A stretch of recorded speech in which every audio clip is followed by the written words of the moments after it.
Vancouver police have revealed that the man in custody, after allegedly driving into a crowd at a Filipino street festival, subsequently killing 11, had a long history of police and mental health interactions. Liberal candidate Nell Thomas is facing mounting backlash just days before the election after past social media posts about the elderly and China resurfaced, prompting her to claim the comments were taken out of context. The Conservatives are vowing to restore access to nicotine pouches at convenience stores, pledging to reverse Trudeau-era restrictions that critics say unfairly punished adults trying to quit smoking. Hello Canada, it's Monday, April 28th, and this is the True North Daily Brief.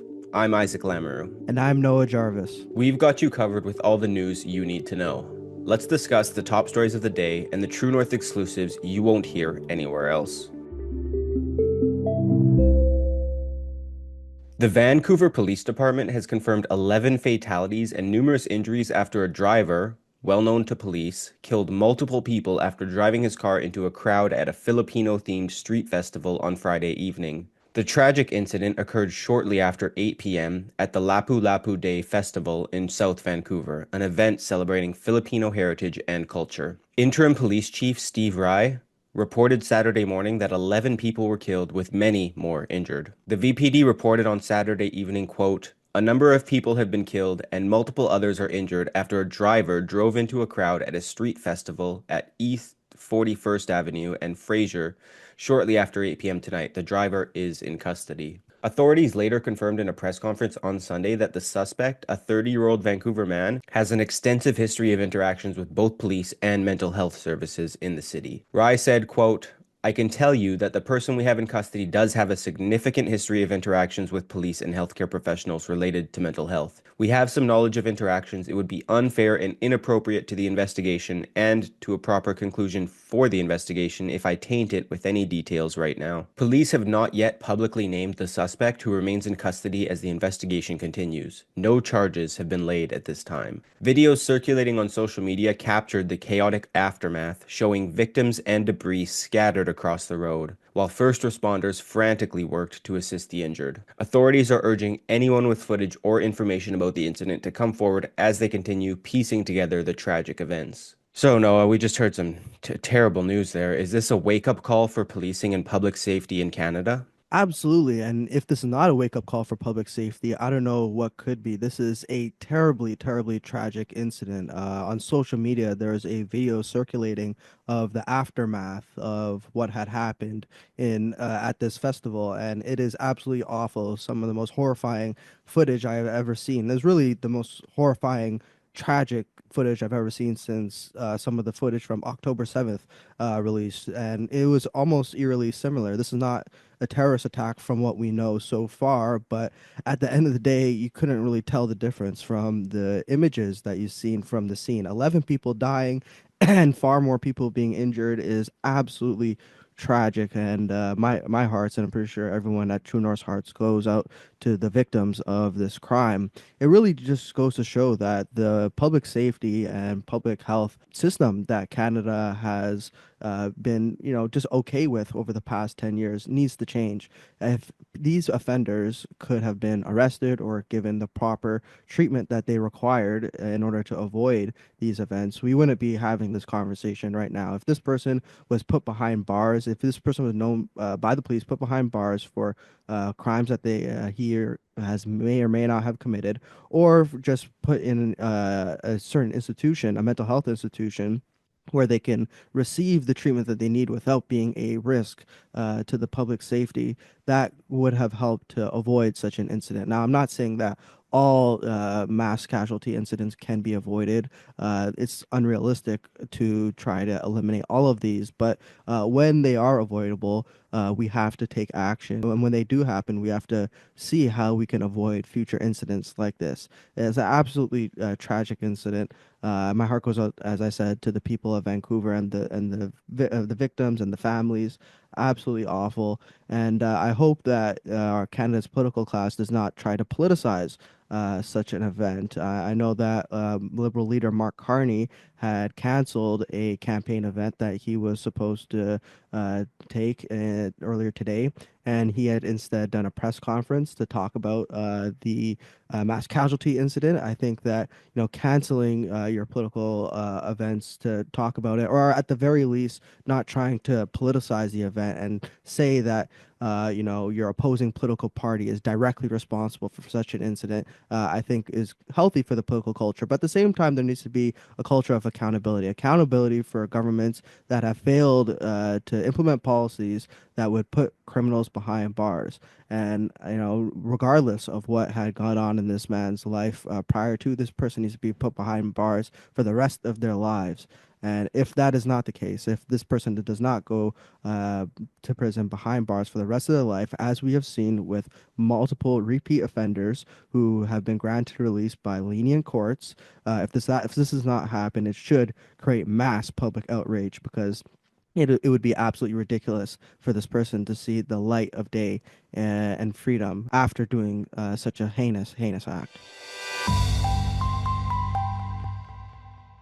With the federal election just 2 days away, Liberal candidate for Halliburton Kawartha Lakes, Nell Thomas, is under growing scrutiny after a series of controversial social media posts, including calling to stop, quote, keeping ancients alive so long in terms of the elderly demographic and how, quote, the Chinese will rule. Thomas, a physician and former clinical speech pathologist, issued a statement on Facebook today claiming the posts were, quote, taken out of context. However, the remarks, some dating back as recently as this month, have provoked widespread backlash, particularly among older voters. On May 11, 2024, she tweeted about elderly health care, writing, quote, I wonder if their elderly demographic is similar to ours. Canada's solution must include stop keeping ancients alive so long, reduce expectations of patients to address every tiny complaint, and insert government-paid human office scribes into family practice. In a controversial reply from April 12, 2023, Thomas posted, quote, imagine my thoughts when assessing a pregnant patient. I telepathically advise the fetus to sue the owner of the uterus while exiting it to this world. Of necessity, a mother must be a climate change denier. Finally, on May 4, 2025, Thomas shared her views on global competition, writing, quote, China is ahead of us on this. Chinese will rule. We are silly twits in North America. All civilizations come to an end by outstripping resources. Ugly and inevitable. Following the backlash, Thomas issued an apology on April 26, 2025, writing, quote, some of my words may have hurt people, and for that I am truly sorry. She maintained that her values are rooted in respect and understanding and justice, although critics question whether her previous statements align with those claims. So, Isaac, as we've previously reported, Nell Thomas had also been an outspoken anti-oil and gas advocate, advocating for the banning of the building of pipelines, and also said that Elon Musk should go to jail. So, this is on top of several other comments that she has made, in which Canadians see her as, outside of the mainstream of acceptable views that political candidates running for parliament should be able to hold. So, Isaac, has the Liberal Party responded to this, and have any other Liberal candidates apologized for their past comments? Well, no, I haven't seen the Liberal Party respond, and we shouldn't be surprised because they've had other candidates with similar and even worse controversies, but have not responded to them. However, like you said, Thomas actually apologized herself, which is better than some others. For example, we also saw Liberal leader Mark Carney defend Liberal candidate Paul Chang after he called for a political rival to be handed over to the Communist Party of China, although Chang apologized too, which is one of the reasons why Carney said he pardoned him, calling it a quote, teachable moment. Now, this is more a vetting controversy than anything. The Liberals replaced Paul Chang after he resigned himself following his controversy, and the new candidate they replaced him with, Peter Yuen, had past affiliations with pro-China organizations as well.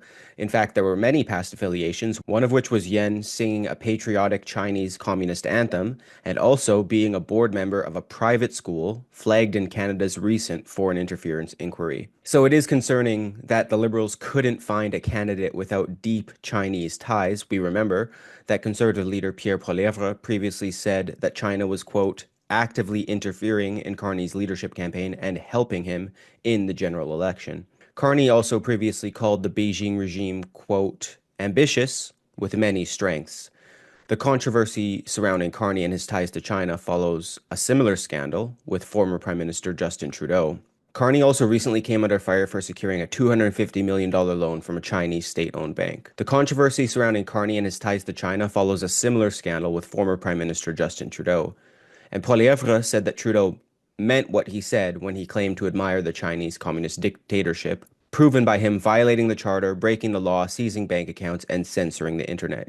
You guys might remember that Trudeau said, quote, there's a level of admiration I actually have for China because their basic dictatorship is allowing them to actually turn their economy around on a dime. Poilievre similarly said that Carney cannot stand up for Canada when he is so compromised by China. Also unrelated to China, Juno News posted an exclusive on another Liberal candidate, that being Ryan Turnbull, who used such shocking homophobic slurs that I won't repeat them here.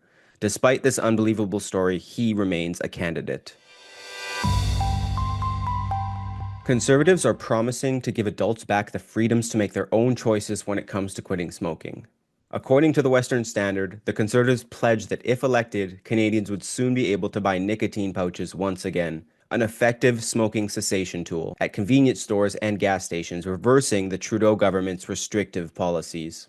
In August 2024, the Liberal government enforced a new rule. Nicotine pouches like Zonic and Zyn could only be sold behind pharmacy counters. The justification was to limit youth access to nicotine pouches, but critics say the policy ended up hurting adult smokers who were simply looking for safer alternatives. Health Canada has approved Zonic specifically as a smoking cessation aid, recognizing that it delivers nicotine without smoke, vapor, or combustion. Yet under the Liberals' heavy-handed regulations, Canadians are required to line up at a pharmacy counter, an extra hurdle that discourages many from switching away from cigarettes. Concerns have been raised this election about the illegal tobacco market, with some contraband crime prevention experts asking federal leaders to intervene on the issue. The Conservative Party argues that the government is applying a hypocritical standard. Ottawa spends taxpayer dollars providing opioids through safe supply programs, yet restricts access to a legal product designed to help people quit deadly smoking habits. It's a double standard that they say prioritizes government control over personal responsibility. The CPC told the Western Standard, quote, Conservatives believe adult Canadians should have the freedom of choice when it comes to what legal products they use, including vapes and nicotine pouches. There's strong evidence to support broader availability. Studies show that nicotine pouches are more effective at helping smokers quit than traditional methods like patches or gum. Internationally, Sweden offers a powerful case study. By embracing nicotine pouches, Sweden has driven its national smoking rate below 5%, a public health milestone that few countries have achieved. A spokesperson for the party said, quote, it is the height of hypocrisy that this radical Liberal government is handing out deadly taxpayer-funded opioids to those suffering from addiction while fueling black market sales on legal products and cracking down on Canadian adults who want to access and use smoking cessation products. So, Noah, how does restricting legal nicotine and tobacco options contribute to the black market and organized crime? Well, the federal government is treating these nicotine pouches as if they were other hard drugs that the government has attempted to decriminalize, might I add. But these nicotine pouches are not something that are super, super dangerous compared to, say, like crack cocaine or heroin. And when you outlaw certain products like this, whether it be, harder drugs or nicotine pouches or marijuana or whatever it is, if you outlaw these items and there's still a significant amount of demand for these items, then you're going to create a black market. You're going to have people who are importing these products illegally from other countries, and they're going to bring it and sell it to Canadians. And this is not a good thing for a couple of reasons. First of all, it is driving away certain business that could have been going towards Canadian businesses and Canadian workers, and it is still instead driving it away to the United States. Second of all, it is making it so that the black market of nicotine pouches are the go-to for people who want to enjoy these products, and this allows certain dealers to sell counterfeit nicotine pouches, which is a concern that many have, not just with nicotine pouches, but other outlawed drugs, like when you have heroin that is laced with fentanyl. Now, heroin and nicotine are obviously not comparable. And the reason why we outlaw heroin is not just because it is very dangerous for people, but also because it offends public morality, which is one of the valid reasons for criminal laws. Now, if you are outlawing nicotine, which does not have a very strong stigma against it, then it is possibly a violation of the federal government's abilities to regulate criminal law. It is possibly unconstitutional. However, courts have instead deemed that certain mandatory minimum sentences of as low as 3 years are unconstitutional, and they constitute a cruel and unusual punishment under Section 8 of the Charter of Rights and Freedoms. So the federal government has really applied an inconsistent standard, and this issue has not been challenged by the courts. But the Conservative Party offering an alternative for people who want to consume nicotine pouches really helps to open up the conversation, because smokers are one of the demographics of people that have been stigmatized in recent decades because of the negative health effects of smoking. But if you want to get people off of smoking, because and if they are nicotine addicted, you would want them to take alternatives like perhaps vaping and perhaps nicotine pouches. We know that vaping does have some negative health effects, but it's not nearly as harmful as,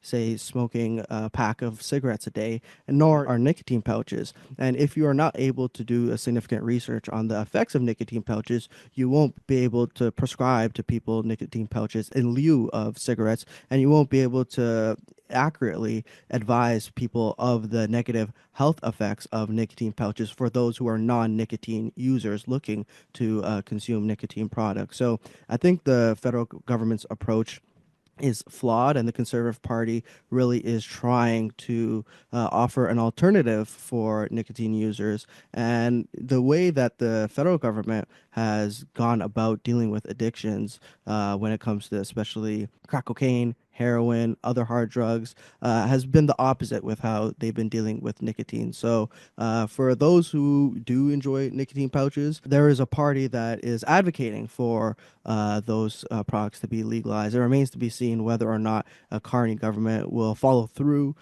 with many of the restrictions that the Trudeau government and Health Minister Mark Holland had put into place. That's it for today, folks. Thanks for tuning in. You can stay on top of new episodes every weekday by subscribing to the Daily Brief on iTunes and Spotify. Also, while you're at it, make sure to hit us with a 5-star rating and please leave a review.